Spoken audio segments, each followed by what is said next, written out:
সংবাদ সবাইকে স্বাগত জানাচ্ছি আমি ফিরোজ তোহা। শুরুতে সংবাদ শিরোনাম জানিয়ে দিব সর্বশেষ গুরুত্বপূর্ণ আপডেট সংবাদ। শুরুতে শিরোনাম, দেশের অর্থনীতিতে ক্লান্তিকাল যাচ্ছে বলছে আইবিএফবি। এরপর জানিয়ে দিব বিএনপি শীর্ষ 7 আইনজীবীকে ব্যক্তিগত হাজিরা থেকে অব্যাহতি। জানিয়ে দিব নড়াইলে হত্যা মামলায় 3 জনের ফাঁসি। নড়াইলে ইজি বাইক কেনার প্রলোভনে পলাশ মোল্লাকে অপহরণ এবং হত্যা দায়ে 3 জনের ফাঁসির আদেশ দিয়েছে আদালত। একই সাথে প্রত্যেক আসামিকে 1 লক্ষ টাকা করে জরিমানা করা হয়েছে। এবারে জানাবো মেয়েকে জবাই করে বাবার আত্মহত্যা।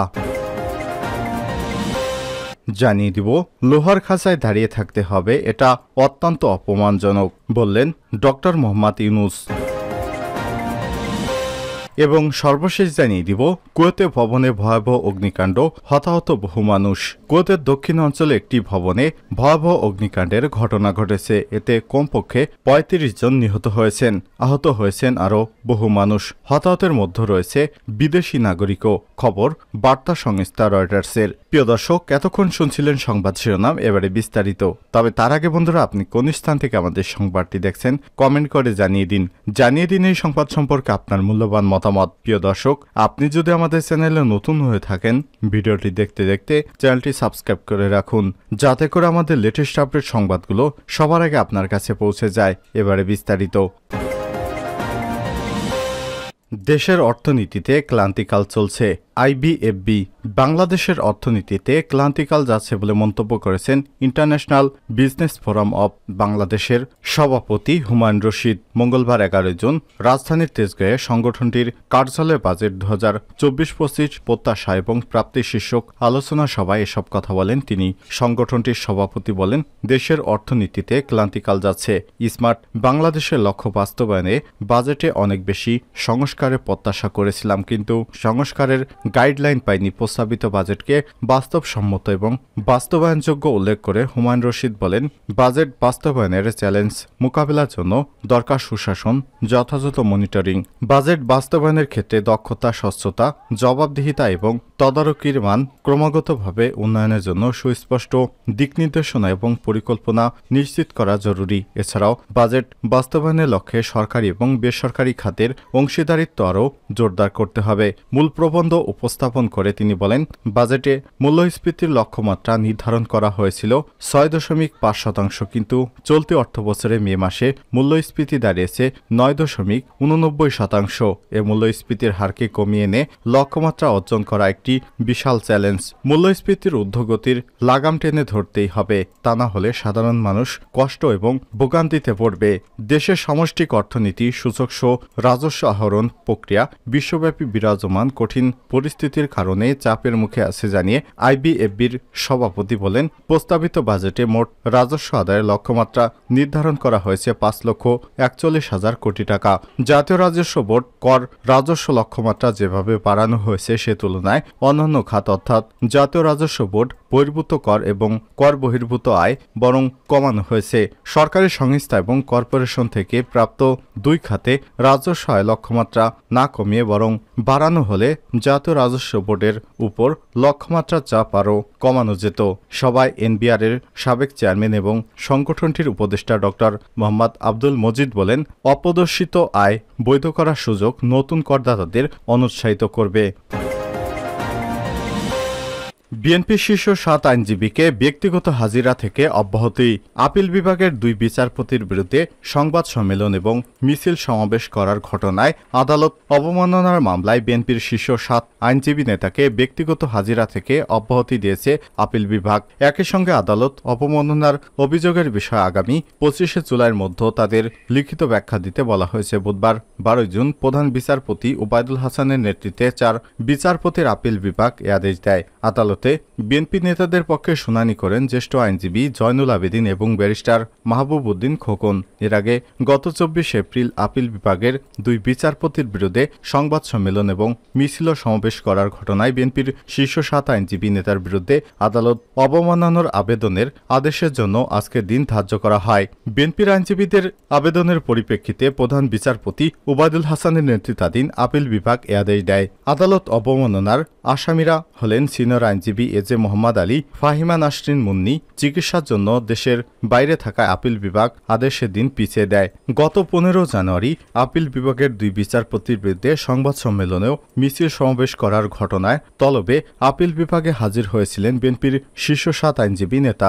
এই শীর্ষ 7 আইনজীবী নেতা হলেন জাতীয়তাবাদী আইনজীবী ফোরামের মহাসচিব এবং বিএনপির আইন বিষয়ক সম্পাদক ব্যারিস্টার কায়সার কামাল, জাতীয়তাবাদী আইনজীবী ফোরামের সভাপতি সাবেক অ্যাটর্নি জেনারেল এজে মোহাম্মদ আলী, বিএনপির নির্বাহী কমিটির সদস্য অ্যাডভোকেট ফাহিমা নাসরিন মুন্নি, জাতীয়তাবাদী আইনজীবী ফোরামের সুপ্রিম কোর্ট শাখার সভাপতি advocate Abdul Jabbar Bhuiyan, supreme court বারের সাবেক সম্পাদক ব্যারিস্টার রুহুল কুদ্দুস কাজল, সুপ্রিম কোর্ট বারের সাবেক সহ সম্পাদক অ্যাডভোকেট মোহাম্মদ মাহবুবুর রহমান খান, জাতীয়তাবাদী আইনজীবী ফোরামের সুপ্রিম কোর্ট শাখার সাধারণ সম্পাদক অ্যাডভোকেট গাজী কামরুল ইসলাম সজল। তার আগে গত 15 নভেম্বর আপিল বিভাগের 2 বিচারপতির বিরুদ্ধে সংবাদ সম্মেলন ও মিছিল সমাবেশ করায় তার ব্যাখ্যা দিতে বিএনপির শীর্ষ 7 আইনজীবী নেতাকে তলব করে আপিল বিভাগ। 7 জানুয়ারি তাদের আদালতে হাজির হতে বলা হয়। একই সঙ্গে তাদের সুপ্রিম কোর্ট সহ সব আদালত অঙ্গনে কোনো ধরনের মিছিল সমাবেশ না করার বিষয়ে হাইকোর্টের রায় কঠোরভাবে অনুসরণ করতে বলা হয়।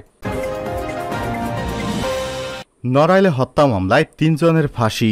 নড়াইলে ইজি বাইক কেনার প্রলোভনে পলাশ মোল্লাকে অপহরণ এবং হত্যা দায়ে 3 জনের ফাঁসির আদেশ দিয়েছে আদালত। একই সাথে প্রত্যেক আসামিকে 1 লক্ষ টাকা করে জরিমানা দেওয়া হয়েছে।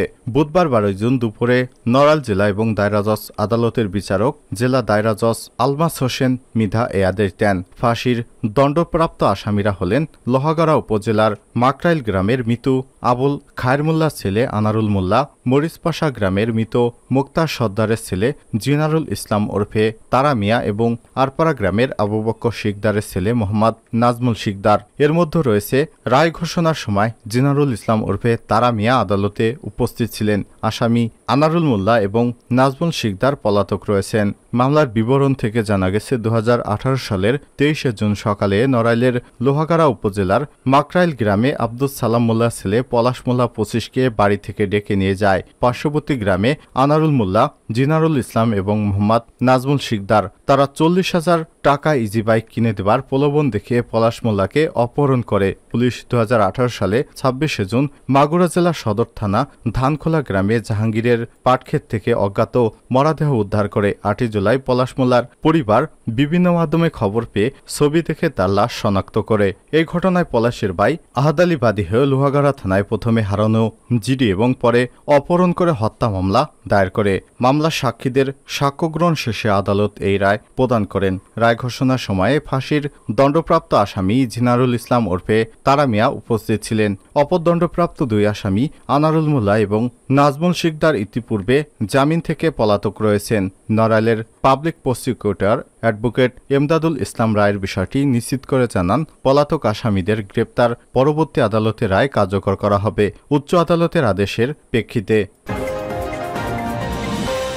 মেয়েকে জবাই করে বাবার আত্মহত্যা। বরিশাল সদরে পারিবারিক কলহের জেরে 5 বছর বয়সী শিশু কন্যাকে জবাই করে হত্যার পর আত্মহত্যা করেছেন বাবা নাইম হাওলাদার। বুধবার 12 জুন সকালে নগরীর কাউনিয়া পানির ট্যাঙ্কের পূর্ব পাশে স্বপ্নবিলাস ভবনের 4 তলায় এ দুর্ঘটনা ঘটে। নিহত 2 জন হলেন নাইম হাওলাদার এবং তার শিশুকন্যা রাবেয়া বস্রি রোজা। তিনি বরিশালের উজিরপুর উপজেলার বড়াকোঠা এলাকার বাসিন্দা। নাইম ওষুধ প্রস্তুতকারী প্রতিষ্ঠান অপসনিনের গাড়ি চালক ছিলেন।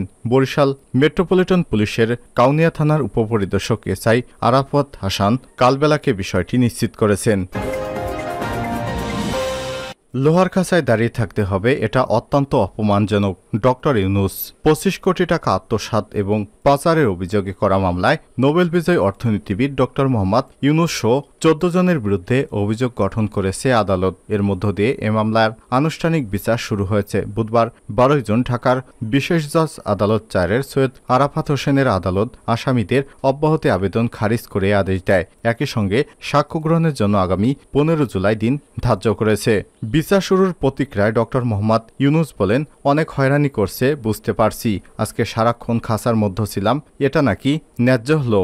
যত অপরাধী প্রমাণিত না হচ্ছি ততদিন নিরপরাধ। একজন নিরপরাধ নাগরিককে লোহার খাঁচায় দাঁড়িয়ে থাকতে হবে, এটা আমার কাছে অত্যন্ত অপমানজনক। কুয়েতে ভবনে ভয়াবহ আগুন, হতাহত বহু মানুষ। কুয়েতের দক্ষিণ অঞ্চলের একটি ভবনে ভয়াবহ অগ্নিকাণ্ডের ঘটনা ঘটেছে। এতে কমপক্ষে ৩৫ জন নিহত হয়েছেন, আহত হয়েছেন আরও বহু মানুষ। হতাহতের মধ্যে অনেক বিদেশি নাগরিকও রয়েছে। খবর বার্তা সংস্থা রয়টার্সের। আজ বুধবার ১২ জুন দেশটির রাষ্ট্রীয় গণমাধ্যম আগুন লাগার খবর নিশ্চিত করেছেন। কুয়েতের দক্ষিণ অঞ্চলেও মানগাপ শহরে এটি অগ্নিকাণ্ডের ঘটনা ঘটেছে বলে জানিয়েছে কুয়েতের তথ্য মন্ত্রণালয়। আনাদুলো এজেন্সির খবরে বলা হয়েছে, কুয়েতের দক্ষিণাঞ্চলে আগুন নিহতের সংখ্যা বেড়ে কমপক্ষে ৩৯ জনে পৌঁছেছে। অগ্নিকাণ্ডের পর প্রাথমিকভাবে নিহতের সংখ্যা ৩০ ধরা হলেও সেটি আরও বাড়বে। অগ্নিকাণ্ডে আহতদের নিকটবর্তী বিভিন্ন হাসপাতালে নিয়ে যাওয়া হয়েছে। যথাযথ চিকিৎসা সেবা দেওয়ার জন্য মেডিকেল হাসপাতালে দলগুলোকে তাদের সর্বোচ্চ চেষ্টা চালাতে বলে জানিয়েছে কুয়েত স্বাস্থ্য মন্ত্রণালয়। আহতদের মধ্যে কয়েকজনের অবস্থা গুরুতর জানিয়েছে কর্মকর্তারা। এ বিষয়ে সর্বশেষ এতটুকুই আমাদের হাতে সংবাদ ছিল। পরবর্তী সংবাদ হাতে পাওয়ার পর আপনাদেরকে জানিয়ে দেওয়া হবে। অন্যদিকে ভারতীয় সংবাদ মাধ্যম ইন্ডিয়া টিভি নিউজ বলছে, মর্মান্তিক এ দুর্ঘটনায় অন্তত ৪ জন ভারতীয় নিহত হয়েছে। তবে বাংলাদেশি আছে কিনা সে বিষয়ে এখনো স্পষ্ট হওয়া যায়নি। তবে প্রাথমিকভাবে ধারণা করা হচ্ছে, যেহেতু ভারতীয় নাগরিক আছে সেহেতু বাংলাদেশি বা পাকিস্তানি নাগরিক থাকার কথা রয়েছে। তবে সেটি সময় গড়ালে হয়তো তথ্যগুলো পাওয়া যাবে।